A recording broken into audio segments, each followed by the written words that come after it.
Part 3। बच्चों, इसके previous parts में हमने देख लिया था कि नेचुरल रिसोर्सेस क्या होते हैं, लैंड कैसे फॉर्म होती है, लैंड यूज क्या होता है, किस तरीके से लैंड अर्बनाइजेशन में यानी अर्बन एरिया में कन्वर्ट होती जा रही है, सॉइल क्या होता है, सॉइल के कौन से फैक्टर्स रिस्पॉन्सिबल होते हैं सॉइल को चेंज करने में, सॉइल इरोशन क्या होता है, कैसे रोका जाता है, वाटर का कंजर्वेशन क्या कैसे होता है, वाटर को हम कैसे सेव कर सकते हैं। आज के इस पार्ट में हम लोग natural vegetation and wild life को समझेंगे। तो स्टूडेंट्स स्टार्ट करते हैं। देखो, natural vegetation and wild life. Natural vegetation का मतलब होता है नेचर में जो उगने वाले वनस्पतियां, पेड़ पौधे, फॉरेस्ट, एंड वाइल्ड लाइफ यानी जंगली जीव जंतु, जानवर। Some school children were visiting an exhibition on handicrafts. The articles in the exhibition were collected from different parts of the country. कुछ बच्चे एक आर्टिकल एग्जीबिशन में, जहाँ पे हैंडीक्राफ्ट्स का एक एग्जीबिशन लगा हुआ था, वहां पर एग्जीबिशन को देखने गए थे। और वो एग्जीबिशन, जो हैंडीक्राफ्ट्स की जो चीजें थी, वो पूरे देश के अलग अलग पार्ट्स में से आई हुई थी। Mona picked up a bag and exclaimed, Mona ने एक बैग उठाया और कहा, this is a beautiful hand bag. Yes, it is made from jute. तो मोना ने कहा कि बहुत ही खूबसूरत बैग है। उसकी टीचर ने कहा, हाँ, ये जूट से बना हुआ है। The teacher said, do you see those baskets, lamps, shades and chairs? क्या आप बच्चे, सारे बच्चे, ये बास्केट, लैम्प, शेड्स और ये चेयर देख पा रहे हो? Those are made up of canes and bamboos. In the eastern and northeastern humid regions of India, bamboo grows in plenty. तो टीचर जो थी उन्होंने बताया किस तरीके से बास्केट्स और वो सब बैम्बूस के बने हुए थे, जो ईस्टर्न एरिया में इजीली अवेलेबल होता है। Jessie was excited to see a silk scarf. See this beautiful scarf. The teacher explained that silk is obtained from silkworm that are beard on mulberry trees. The children understood that plants provide us with many different products that we use in our day-to-day life. तो teacher ने फिर बताया, silk scarf के लिए जसी बड़ी excited थी। Teacher ने बताया कि किस तरीके से कोकून से सिल्क लिया जाता है, उसके सलाइवा से निकलता है, और ये खूबसूरत सा सिल्क साड़ी के लिए, कुर्ते के लिए, अलग अलग ड्रेसेस के लिए यूज होता है। तो सारे बच्चे समझ गए थे कि डे टू डे लाइफ के लिए अलग अलग जो प्रोडक्ट्स होते हैं वो कहीं ना कहीं हमें प्लांट से मिलते हैं। जैसे रबर हो गया, मेडिसिन हो गया, सैंडलवुड की ट्री से हमें सैंडलवुड मिलता है यानी कि चंदन। तो अलग अलग पेड़ों से हमें कुछ ना कुछ मिलता है। Natural vegetation and wildlife exist only in the narrow zone of contact between the lithosphere, hydrosphere and atmosphere, that we call is biosphere. तो हम जो ये तीनों स्फीयर, लिथो मतलब लैंड, हाइड्रो मतलब वाटर और एटमॉस्फेयर मतलब हवा, एयर, इन तीनों का मिक्सचर क्या होता है? बायोस्फीयर। यहाँ पर ही ये सब चीजें उग पाती हैं और मिल पाती हैं। In the biosphere living beings are interrelated and interdependent. तो बायोस्फीयर, बायो का मतलब होता है बच्चों जीव, स्फीयर जहाँ पे लिविंग ऑर्गेनिजम्स रहते हैं, ये सभी एक दूसरे से इंटर रिलेटेड है, इंटरडिपेंडेंट है। चैप्टर नंबर 1 में हमने इकोसिस्टम को समझा था कि किस तरीके से हर कोई इस इकोसिस्टम के अंदर एक दूसरे के ऊपर इंटरडिपेंडेंट है। जैसे इंसान पेड़ पौधे खाते हैं, वेजिटेबल्स खाते हैं, फ्रूट्स खाते हैं, उसी तरह से जानवर भी खाते हैं, इंसान मांस भी खाता है। इंसान अगर मर जाता है, डिकम्पोज हो जाता है मिट्टी के अंदर, और फिर वापस से वहां पे पेड़ पौधे उग जाते हैं। तो ये एक तरीके का सिस्टम है, चेन है, interdependent on each other for survival. This life supporting system is known as ecosystem. Vegetation and wildlife are valuable resources. Plants provide us with timber, timber मतलब लकड़ी, give shelter to animals मतलब animals का घर है वो, produce oxygen we breathe, protect soil so essential for growing crops, act as shelter belts। तो plant जो होते हैं वो जानवरों को घर देते हैं, हमें लकड़ी देते हैं, बहुत सारी चीजों को प्रोड्यूस करते हैं, help in storage of underground water. और ये प्लांट्स जो होते हैं ये अंडरग्राउंड वाटर को क्या करते हैं? स्टोर करते हैं और ग्राउंड वाटर को बैलेंस भी करते हैं।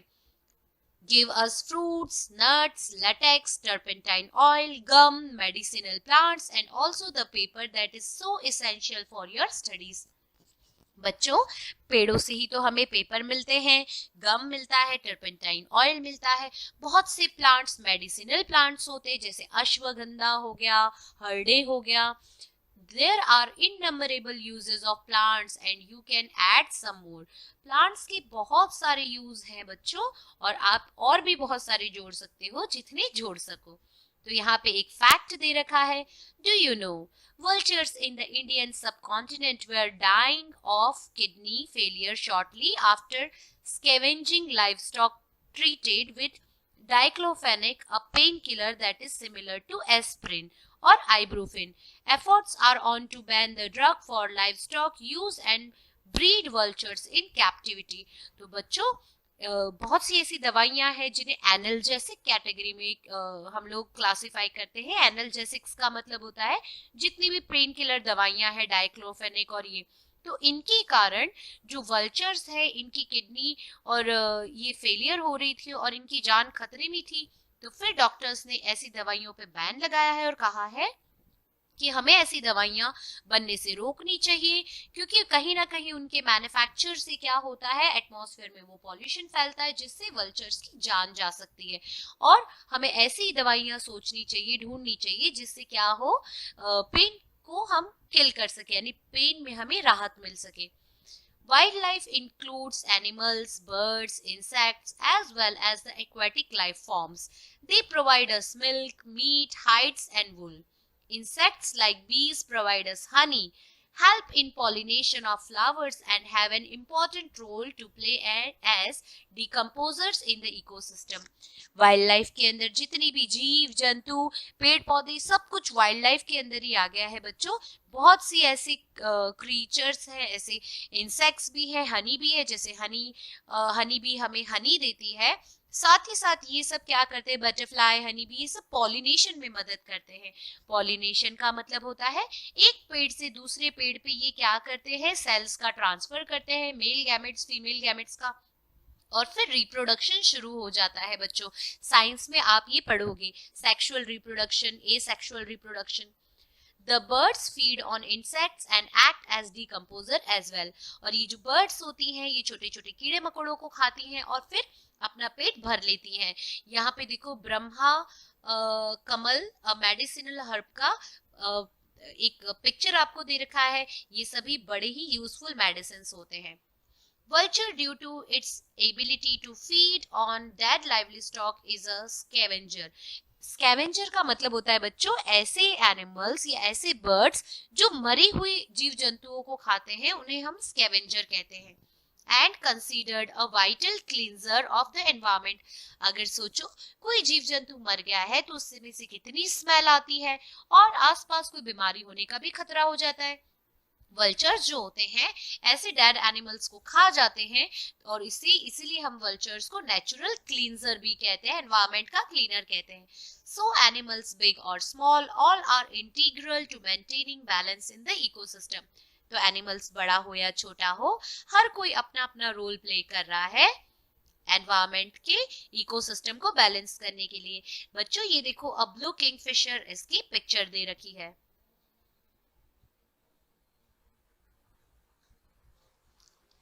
बच्चों अब बात करते हैं डिस्ट्रीब्यूशन ऑफ नेचुरल वेजिटेशन. किस तरीके से डिस्ट्रीब्यूशन हुआ है नेचुरल वेजिटेशन का. जैसे ट्रॉपिकल रेन फॉरेस्ट में बहुत ज्यादा घने पेड़ होते हैं, घने जंगल होते हैं. तो देखो, the growth of vegetation depends primarily on temperature and moisture. अगर बहुत ज्यादा गर्मी है, बहुत ज्यादा बारिश आती है, कम बारिश आती है, बहुत ज्यादा सर्दी है, तो उस हिसाब से पेड़ पौधे हमेशा उगते हैं. The major vegetation types of the world are grouped as forest, grasslands, scrubs, and tundra. In areas of heavy rainfall, huge trees may thrive. तो जहाँ पे बहुत ज्यादा बारिश होती है, जैसे अमेज़न के जंगल, वहाँ पे बड़े बड़े पेड़ उगते हैं. The forests are thus associated with areas having abundant water supply. As the amount of moisture decreases, the size of trees and their density reduces. जैसे जैसे रेनफॉल या मॉइस्चर कम होता जाता है, वैसे वैसे ये जो हरे भरे जंगल होते हैं इनकी तादाद भी कम होती जाती है. In the regions of moderate rainfall, short stunted trees and grasses grow, forming the grasslands of the world. और ऐसी जगह जहाँ पे बारिश मीडियम होती है वहां पे छोटे छोटे पेड़ उगते हैं और ग्रासेस ग्रो करती है, जिसे हम ग्रासलैंड्स कहते हैं. In dry areas of low rainfall, thorny shrubs and scrubs grow. इस एरिया में हमेशा लो रेनफॉल होने के कारण थ्रोनी श्रब्स यानी कांटे वाली जो छोटे छोटे प्लांट्स होते हैं वो ग्रो करते हैं. In such areas plant have deep roots. अब ऐसे एरिया में क्या होता है बच्चों, प्लांट्स के रूट्स बहुत ही डीप होते हैं ताकि वो डीप रूट्स में से मॉइस्चर को ले सकें. Leaves have thorny and waxy surface to reduce loss of moisture by transpiration.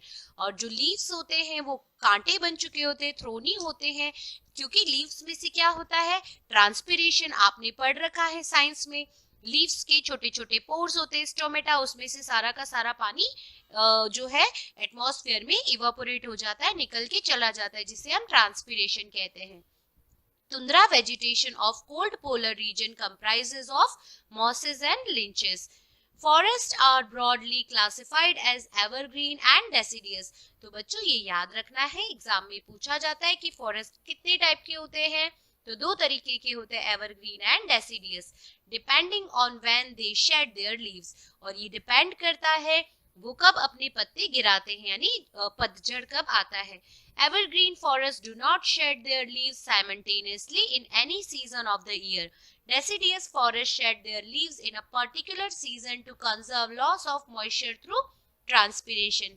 These forests are further classified as tropical or temperate based on their location in different latitudes. तो बच्चों ये जो होते हैं ट्रॉपिकल फॉरेस्ट है या temperate forest है, ये डिपेंड करता है इनकी लोकेशन के ऊपर, क्योंकि लोकेशन दोनों की अलग अलग होती है, अलग अलग लैटिट्यूड्स में. You have learnt in detail about the various forest types, their distribution and the associated animal life in the previous class. किस तरीके से adaptation होता है, polar region के animals कैसे होते हैं, tropical region के animals कैसे होते हैं. Today there are many more people in the world than there were 2 centuries back. तो आज के समय में जितनी पॉपुलेशन है 2 सेंचुरीज पहले यानी 200 साल पहले उतनी पॉपुलेशन नहीं थी. To feed the growing numbers, large areas of forest have been cleared to grow crops. और इसी पॉपुलेशन को फीड करने के लिए बहुत ज्यादा फॉरेस्ट को क्या किया जा रहा है, काटा जा रहा है, ताकि वहां पे एग्रीकल्चरल लैंड बनाया जा सके क्रॉप्स को उगाने के लिए. Forest cover all over the world is vanishing rapidly. और इसी के चलते फॉरेस्ट बहुत ज्यादा अंधाधुंध काटे जा रहे हैं. There is an urgent need to conserve this valuable resource. और अब वो समय आ गया है जब हमें इस वैल्यूएबल, इस खजाने को, फॉरेस्ट को बचाना पड़ेगा, वरना आफत आ जाएगी. तो देखो, अ collage of a forest made by school students. तो बच्चों ने ये कोलाज बनाया है फॉरेस्ट का, पेपर्स की कटिंग लिए हैं, फोटोज लिए हैं. Tree the world we depend upon, where will we go when the tree is gone. तो यहाँ पे पेड़ देखो अगर बंजर हो जाएगा तो कैसा हो जाएगा, पेपर्स बनाए जा रहे हैं, पेड़ को काट कर रबर मिल रहा है, हम यहाँ पे फर्नीचर बना रहे हैं, वुड यूज कर रहे हैं. तो छोटे बच्चों ने एक कोलाज बनाया है. कोलाज मतलब अलग अलग फोटोज को मिक्स करके एक फोटो बनाया है. Conservation of natural vegetation and wild life. अब बच्चों हमने ये तो जान लिया कि फॉरेस्ट बड़ी इंपॉर्टेंट है, वेजिटेशन जो है, वाइल्ड लाइफ, ये सब आपस में जुड़े हुए हैं, इकोसिस्टम बन रही है. अब इसको बचाना भी हमारा फर्ज है. तो चलो समझते हैं हम इसको कैसे बचा सकेंगे. Forests are our wealth. Plants give shelter to the animals and together they maintain the ecosystem. Forest हमारा खजाना है, हमारा धन है. प्लांट्स जो होते हैं वो एनिमल्स को शेल्टर देते हैं, बदले में ये दोनों आपस को एक दूसरे को मेंटेन करते हैं, इकोसिस्टम को बैलेंस रखते हैं. Changes of climate and human interference can cause the loss of natural habitats for the plants and animals. अगर ह्यूमंस इसी तरह से इंटरफेयर करते रहेंगे, पेड़ों को काटते रहेंगे, सड़कें बनाते रहेंगे, कंस्ट्रक्शन करते रहेंगे, और एनिमल्स जो हैं वो बेघर हो जाएंगे। अगर जंगल नहीं रहेंगे, एनिमल्स नहीं रहेंगे, एनिमल्स सड़कों पे आ जाएंगे। ह्यूमंस जो है एनिमल्स से ज्यादा पावरफुल है, फिर एनिमल्स को शायद वो नुकसान पहुंचा दे। तो एक तरीके से पूरा का पूरा इकोसिस्टम डैमेज हो सकता है ह्यूमंस की इंटरफेरेंस से। और कभी कभी ऐसा भी होता है बच्चों, ह्यूमंस जो है अगर वो इंटरफेयर नहीं भी करते तो कुछ नेचुरल कैलामिटीज, डिजास्टर्स, जैसे कि जंगल में आग लग जाना या फिर बाढ़ आ जाना, इनके कारण भी हमारे नेचुरल वेजिटेशन और एनिमल्स को काफी लॉस होता है। Many species have become vulnerable or endangered and some are on the verge of extinction। तो बहुत सारी ऐसी स्पीशीज है जो खत्म हो चुकी है, खत्म होने के कगार पे है। और deforestation, soil erosion, constructional activities, forest fires, tsunami and landslides are some of the human made and natural factors। तो अभी जो मैं आपको बता रही थी कि डिफॉरेस्टेशन यानी पेड़ों का काट देना, सॉइल इरोशन, हम जो कंस्ट्रक्शन करते हैं, लैंडस्लाइड हो जाती है, सुनामी आ जाती है, तो ये सब नेचुरल फैक्टर्स है जिसके कारण हमारी वेजिटेशन को बड़ा नुकसान पहुंच रहा है। Together accelerate the process of extinction of these great natural resources. तो कभी कभी इन सारे कारणों के कारण भी नेचुरल एक्सटिंक्शन हो जाता है जंगलों का, एनिमल्स का। One of the major concern is increasing incidents of poaching। Poaching का मतलब होता है शिकार। शिकार के कारण भी बहुत सारे जीव जंतु, ये जो स्पीशीज है जो बड़ी दुर्लभ है, बड़ी इंपॉर्टेंट है, बड़ी वैल्यूएबल है, ये खत्म होती जा रही है। Poaching that result in a sharp decline in the number of particular species. The animals are poached for collection and illegal trade of hides, skins, nails, teeth, horns as well as feathers। तो बहुत सारे ऐसे जानवर हैं जिनकी अलग अलग चीजों के लिए, स्किन, नेल, टीथ, इनके लिए उनको मार डाला जाता है। और इसके कारण क्या हो रहा है, उनकी जो पर्टिकुलर जो नंबर है, जितनी उनकी क्वांटिटी है, वो सब कम होती जा रही है। Some of these animals are tiger, lion, elephant, deer, black buck, crocodile, rhinoceros, snow leopard, ostrich and peacock. These can be conserved by increasing awareness। तो बच्चों हम क्या कर सकते हैं, हम अवेयरनेस क्रिएट कर सकते हैं लोगों में, ताकि उनको समझ में आए कि ये सब गलत है, ये इलीगल पोचिंग है और गवर्नमेंट ने इनके खिलाफ रूल्स बना रखे हैं। पिक्चर में आपको ब्लैक बग दिखाई दे रहा है। Black bug also needs protection. तो ये ब्लैक बग भी बड़ा ही खूबसूरत होता है और इसको भी प्रोटेक्शन दिया जाता है। अब यहाँ पे बच्चों फॉरेस्ट फायर के बारे में दे रखा है। कैलिफोर्निया फायर, 55 लाख ली कैलिफोर्निया फायर्स, कैलिफोर्निया ब्रीड्स। बच्चों अगर आप लेटेस्ट न्यूज देखेंगे, बुक काफी टाइम पहले पब्लिश हुई थी इसीलिए, लेकिन अगर आप लेटेस्ट न्यूज देखेंगे तो लेटेस्ट न्यूज के हिसाब से आपको पता चलेगा किस तरीके से ऑस्ट्रेलिया में मैसिव फॉरेस्ट फायर हुआ था, जिसके कारण अप्रोक्सीमेटली 5000 या 5 लाख से भी ज्यादा एनिमल्स की डेथ हो गई थी। और अमेज़न के जंगलों में भी आग लगी थी, तो उनकी भी बहुत सारी डेथ हो गई है, बहुत सारी कैजुअलिटीज हो गई हैं एनिमल्स की। तो यहाँ पे देखो एक एक्टिविटी दे रखी है ऊपर, जो न्यूज़पेपर के कटिंग्स थे। No more natural fire due to lightning. तो बच्चों यहाँ पे बता रखा है कि जो फायर होती है ये कैसी लग जाती है, आग जंगल में, तो कभी कभी लाइटनिंग के थ्रू यानी बिजली गिरने के थ्रू लग जाती है। Fire due to heat generated in the litter due to carelessness of people. कभी कभी कोई चीज ऐसी हो जो इंसानों ने गलती से फेंक दी हो, ध्यान ना दिया हो, केयरलेसनेस के कारण, तो इसीलिए भी फायर जो है वो हो जाती है produce. Purposely called fire by local inhabitants. और कभी कभी क्या होता है, लोकल इनहैबिटेंट्स यानी लोकल लोग जो होते हैं वो परेशान हो जाते हैं अगर एनिमल्स वगैरह से, और सोचते हैं कि चलो यार यहाँ पे थोड़ी सी क्या करो, डरा दो जानवरों को ताकि वो यहाँ ना आए। और इन सब चक्करों में वो अगर ऐसा कुछ कर देते हैं तो भी फायर जो है वो फैल जाती है। Some control measures. तो हम कैसे भला फॉरेस्ट फायर को और इन इंसिडेंट्स को रोक सकते हैं। Prevention of human caused fires through education. तो हमें अब लोगों को ये एजुकेट करना होगा, स्पेशली उन लोगों को जो जंगल को विजिट करने जाते हैं या जंगल के आसपास रहते हैं, कि वो इन चीजों पे ध्यान दें। prompt detection of fires through well-coordinated network of observation points, efficient ground patrolling and communication network। और जो फॉरेस्ट सेफ्टी से जुड़े हुए लोग होते हैं उन्हें ग्राउंड पेट्रोलिंग यानी बार बार फॉरेस्ट में चेकिंग करनी चाहिए, समझदारी से काम लेना चाहिए, उनका प्रॉपर नेटवर्क होना चाहिए, चैनल होना चाहिए, ताकि अगर किसी के पास में इंफॉर्मेशन है तो तुरंत एक्शन लिया जा सके।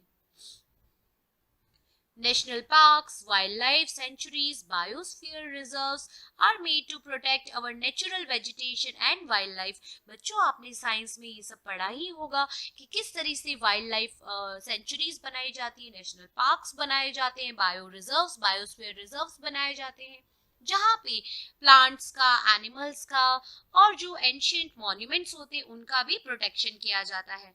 Conservation of creeks, lakes and wetlands is necessary to save the precious resource from depletion। तो हमें पानी का, लेक्स का, ये जो हमारे जीव जंतु है इन सभी को ध्यान से इनको प्रिजर्व करना चाहिए, इनको खत्म होने से रोकना चाहिए। यहाँ पे देखो बॉक्स में ग्लॉसरी दे रखी है, नेशनल पार्क का मीनिंग दे रखा है। a natural area design designated to protect the ecological integrity of one or more ecosystems for present and future generation। तो एक एरिया पर्टिकुलर हमने सौंप दिया है, दे दिया है जानवरों के लिए, ताकि वो इकोलॉजिकल इंटीग्रिटी, वो आराम से अपने इकोसिस्टम के लिए अंदर रह सके, खुश रह सके, हेल्दी रह सके, उन्हें कोई नुकसान ना पहुंचे, ताकि हम अपनी प्रेजेंट जनरेशन के साथ में फ्यूचर जनरेशन को भी ये तोहफा दे सके और वो इन खूबसूरत नज़ारों को देख सके।